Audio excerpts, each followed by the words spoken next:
Welcome to the deep dive. We are plunging into a source that proves the end of the world isn't fire and brimstone. It's just a slow, cold collapse kicked off by a traveling circus and a gigantic dead whale. Yeah, it's quite the setup. Today, we are wrestling with, well, a philosophical vortex, a really crushing examination of a small, frigid town as it surrenders to physical and moral chaos. And our mission, really, is to give you a comprehensive roadmap of this collapse. We've got an incredible stack of sources detailing three fundamentally different yet, equally inadequate responses to this chaos. Okay, what are they? There's the paralyzing intellectual withdrawal of the musicologist, Mr. Eszter. Then you've got the harsh, pragmatic organizational zeal of his wife, Mrs. Eszter. Yeah. And finally, the painful, brutal education of the innocent observer, Valuska. Right. This deep dive is really about understanding what happens when meaning itself just freezes over. That sets the stage perfectly. So let's begin with part one, the anatomy of a decaying world. What the sources immediately establish is that this town was already sinking long before the spectacle arrived. The decay is structural and almost poetic in its misery. It truly is. The environment itself is suffering from what we can probably call a deep structural malaise. You, the listener, are basically immersed in eternal winter. It's not just weather. No, exactly. Yeah. The cold is not just weather. It's a physical symptom of social breakdown. We read about the penetrating cold, the frozen streets, and maybe most tellingly, the unlit street lamps, a failure that, and this is a quote, never used to happen before. That detail about the streetlights is brilliant because it's the visible manifestation of failed governance. It's not some huge explosion. Right. It's the petty failure of the municipal system to pay the bill or, fix the wiring. Exactly. And this absence of basic order is pervasive. The systems that define civilization are crumbling, bureaucracy and education are breaking down, chemists are out of medicine, which means public health is compromised. Yeah, that's serious. Transportation is impossible, with buses and cars just abandoned in the ice. And in a final act of isolation, the telephones have recently gone dead. The town is literally losing its ability to communicate, organize, or even care for the sick. Yet, despite this physical disintegration, the townspeople seem caught in a loop of generalized anxiety, don't they? It's like a background hum. They absolutely are. Everyone is preoccupied by the notion of the collapse into anarchy, unstoppable stampede into chaos, and the approaching catastrophe. They're using all this high-stakes vocabulary. Big words. Big words, yeah. But the sources point out that they don't have a clear notion of the full weight of these frightening words. They are simply repeating the script of disaster without truly understanding what radical chaos looks like. Because, well, they haven't lived it yet. Which brings us to Mrs. Plouffe. She seems to take all that generalized dread and focuses it into this intense, highly specific loathing. She's almost like the distilled essence of that structural anxiety. She is an excellent study in self-imposed isolation. Her loathing is so intense, so visceral, that she refuses to leave her house after 7 because the streets are occupied by such people whom she just dismisses as nothing but jailbait. Right, she just shuts the door on it. She genuinely believes she can exclude herself from this mess, this inhuman tyranny, simply by, drawing the curtains, as if that works. And her focus for this fury is startlingly petty, which actually makes it all the more relatable, maybe. It's not just the collapse of the state, but inflation. Her fury focuses squarely on petty materialism and the indignity of consumerism in a failing economy. She's forced to buy a cheap plastic soldier with a red star, which costs 31 forints, a ridiculous sum for what she calls trash, yet she buys it grinding her teeth. That detail, the plastic soldier. The tiny cheap toy symbolizes the loss of dignity and the crushing economic weight of a system that only offers shoddy goods at exorbitant prices. It's humiliating.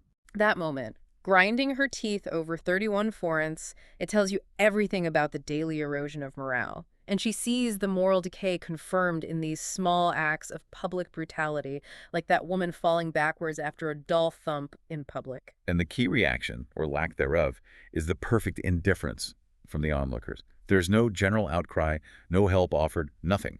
Mrs. Plouffe is left wondering, is this silent approval? Or am I imagining things again? That indifference is maybe the most chilling symptom of all.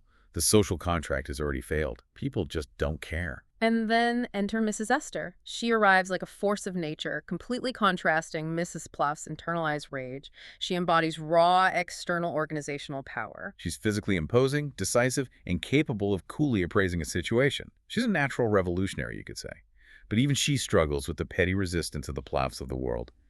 She bursts with gall, the text says, when she's met with rejection, specifically Mrs. Plouff's concentrated, defiant no. That little no carries so much weight. It really does. And the clash between the two women is like a perfect microcosm of the town's political future, isn't it? Mrs. Eszter delivers this terrifying, yet somehow promising political ultimatum to the housewife. It's quite a speech. She tells Mrs. Plouff she has every cause for anxiety, validating her fear, which is smart politics. Yeah, acknowledges the feeling. But then she pivots immediately into her radical political promise. Mm. We are on the threshold of a more searching, more honest, more open society.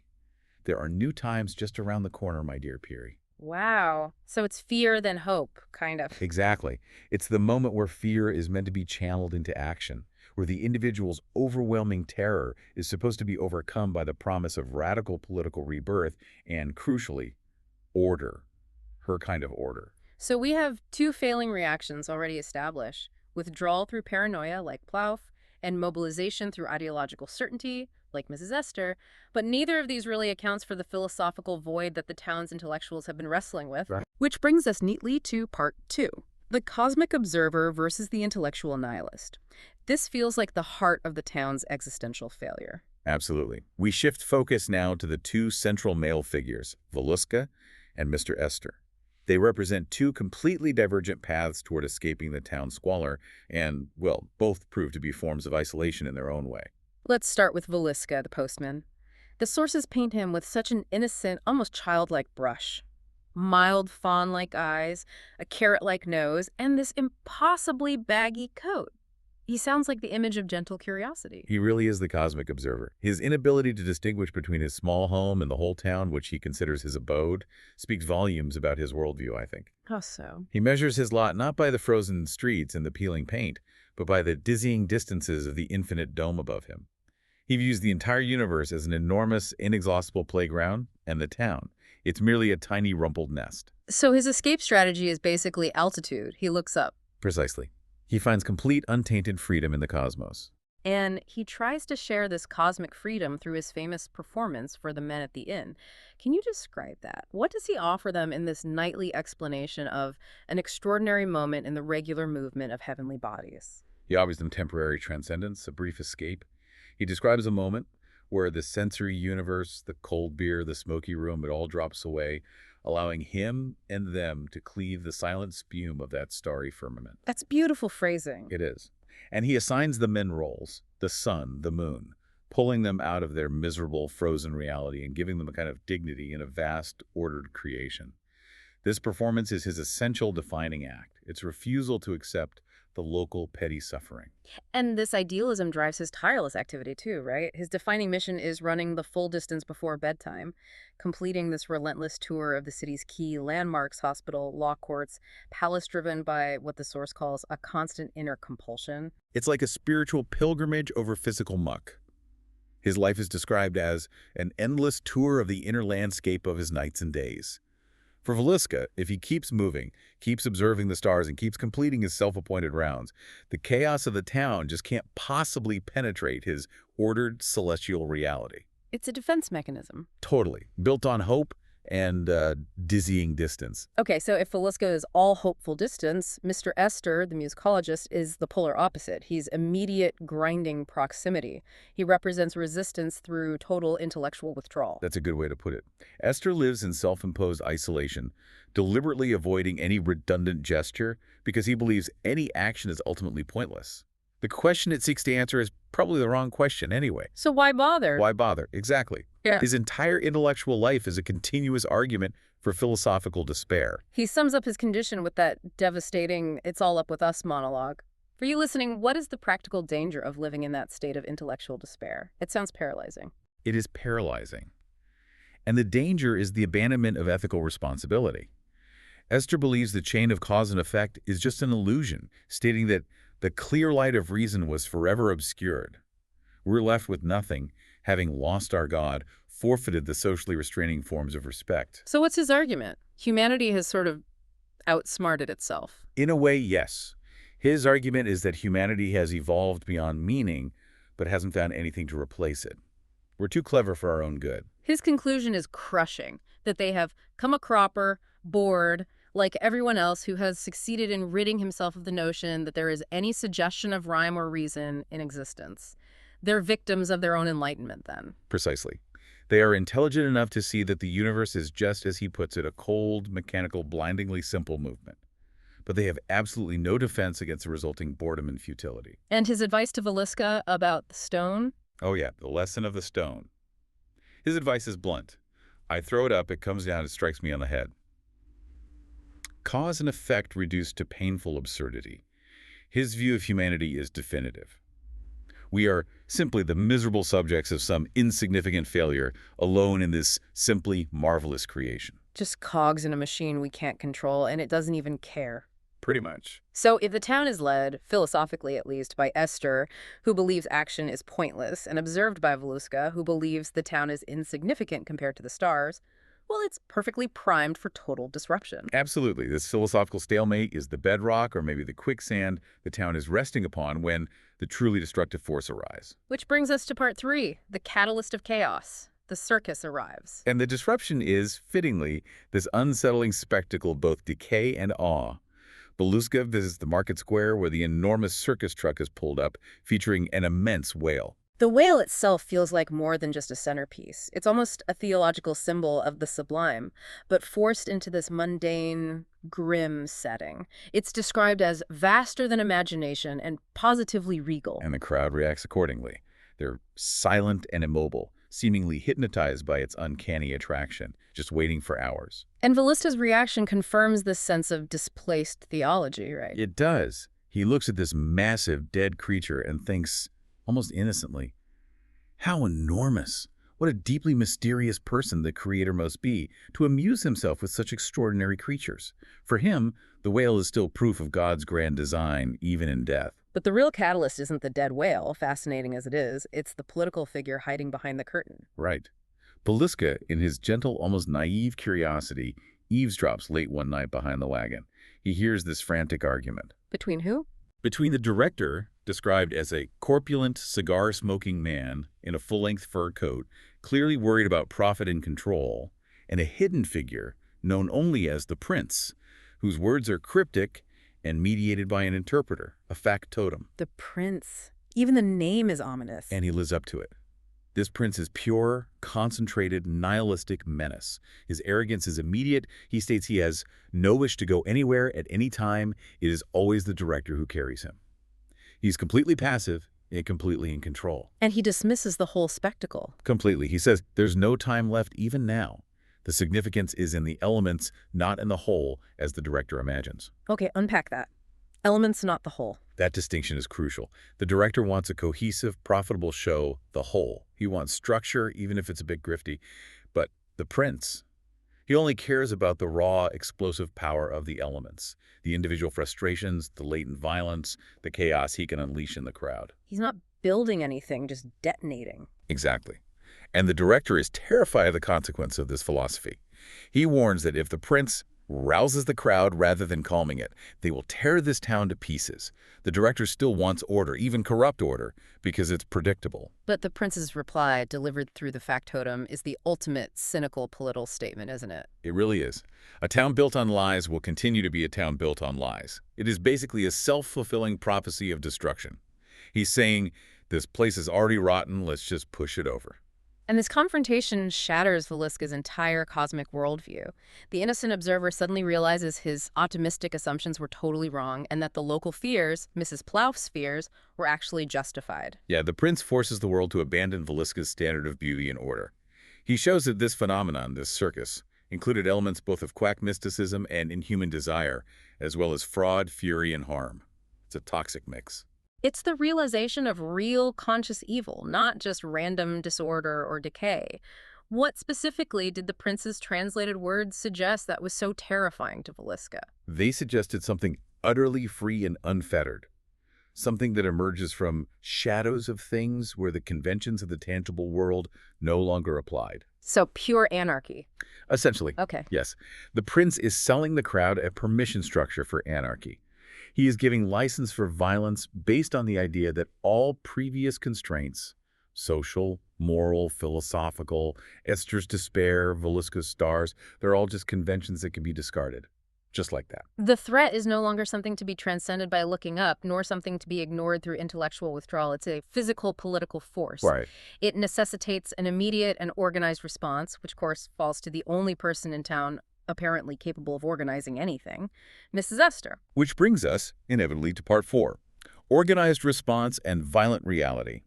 And Mrs. Eszter's political genius, if you can call it that, is that she doesn't rely on philosophy or moral appeals. She uses personal leverage and, frankly, pragmatic cynicism. The dirty laundry maneuver is just a masterpiece of political blackmail. She uses poor Valuska as a pawn to deliver a suitcase containing her husband's dirty laundry. A weekly custom meant to suggest continuity and fidelity, incredibly passive-aggressive. Oh, definitely. Along with a note demanding Eszter become the leader of her campaign for moral rearmament. And the absurdity of the platform makes the blackmail all the more brutal. While the town is literally on the verge of being ripped apart by this political monster, the prince, Mrs. Eszter's great solution is a tidy yard, an orderly house. It's pure banality as a political weapon. It really is. And Eszter is trapped. The source implies he's terrified his wife might actually move back home if he refuses. That's the real threat for him. So he yields to this blackmail and accepts the humiliating role of ombudsman-in-chief for waste and general inspector of refuse. He knows his intellectual dignity is completely gone. The source says he requires a suit of armor just to leave his isolated house. This task forces him into immediate action, though. He has to meet with the local worthies.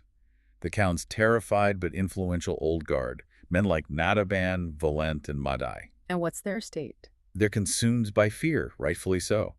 They correctly identify the circus as a criminal conspiracy and a shady band of brigands. They know something bad is happening. But Eszter, leveraging his former intellectual authority for his wife's absurd cause, presents the A Tidy Yard program as the only solution to their existential dread. And incredibly, he convinces them.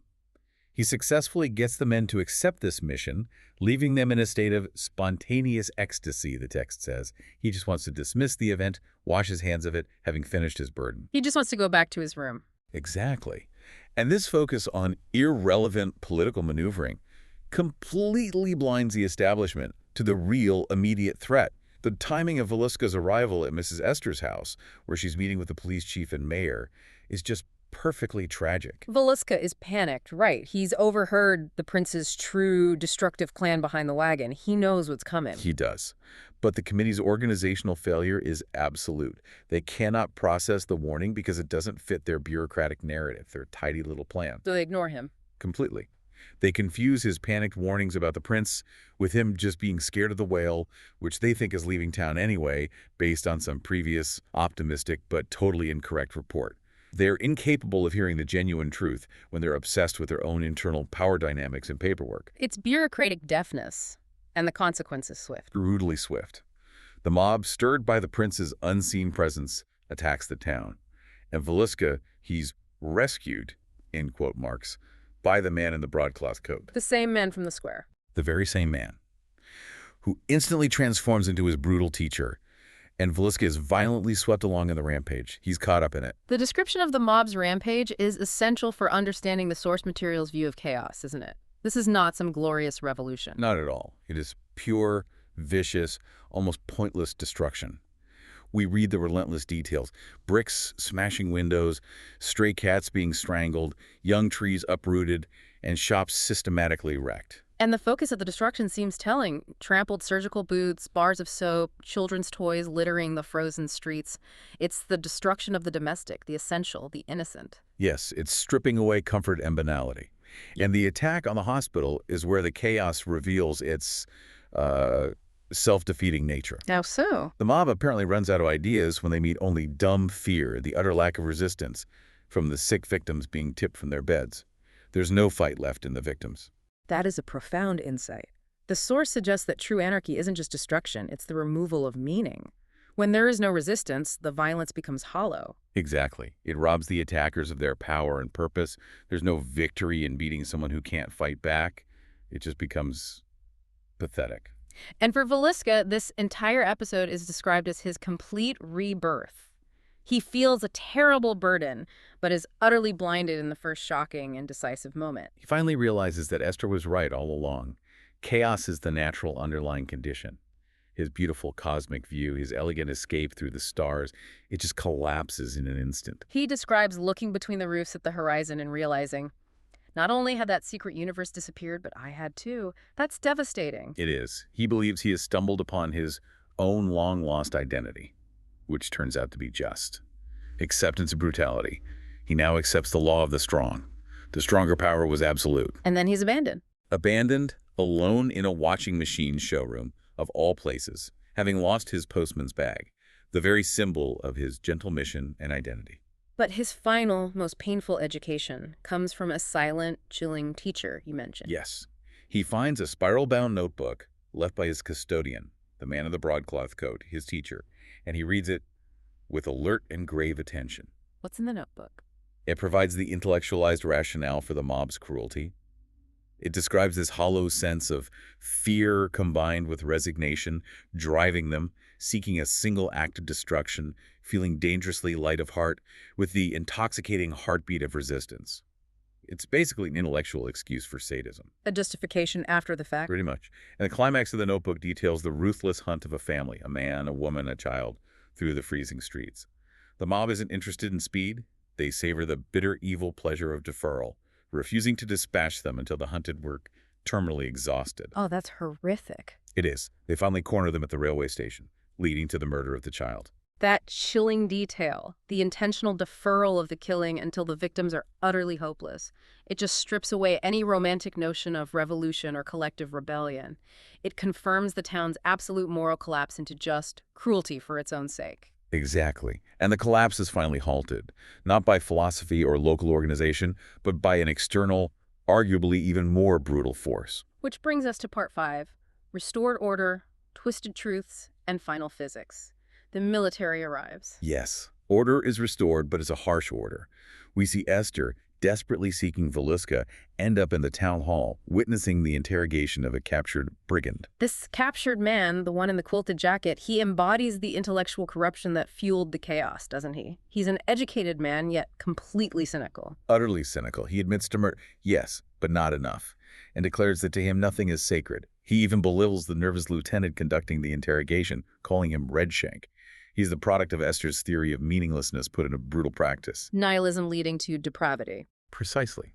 But the true force of restored order belongs to the thick-set colonel, who was initially hidden behind an ornately carved chair. Very symbolic. He eventually emerges and unleashes this torrent of rage. Against who? The brigand? No, against the citizens, against their sleepwalking, their reliance on melodramatic vocabulary, apocalypse, last judgment. He mocks their big words. Interesting. So what's his philosophy? The colonel's philosophy is the anti-nihilism, enforced at gunpoint.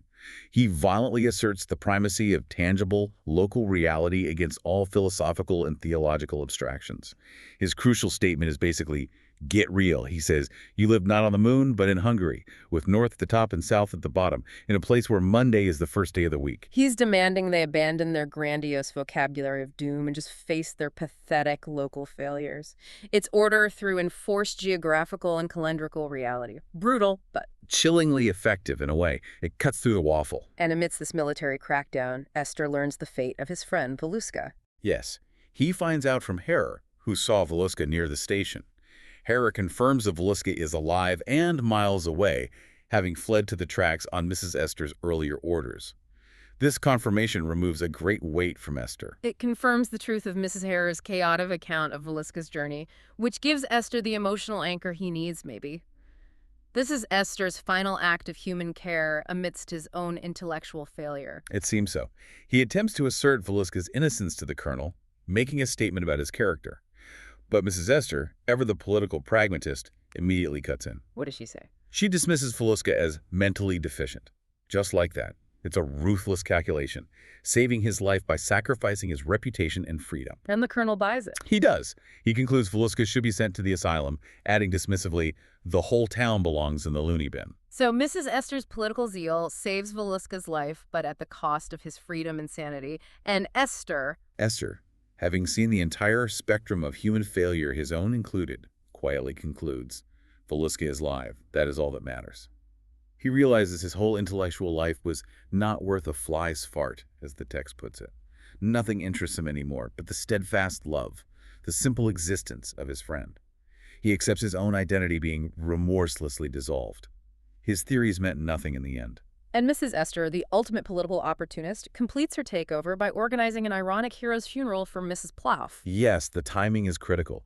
Mrs. Plouffe was killed in the chaos while searching for Valuska, her son. This transforms her private terror into a useful public martyrdom for Mrs. Eszter.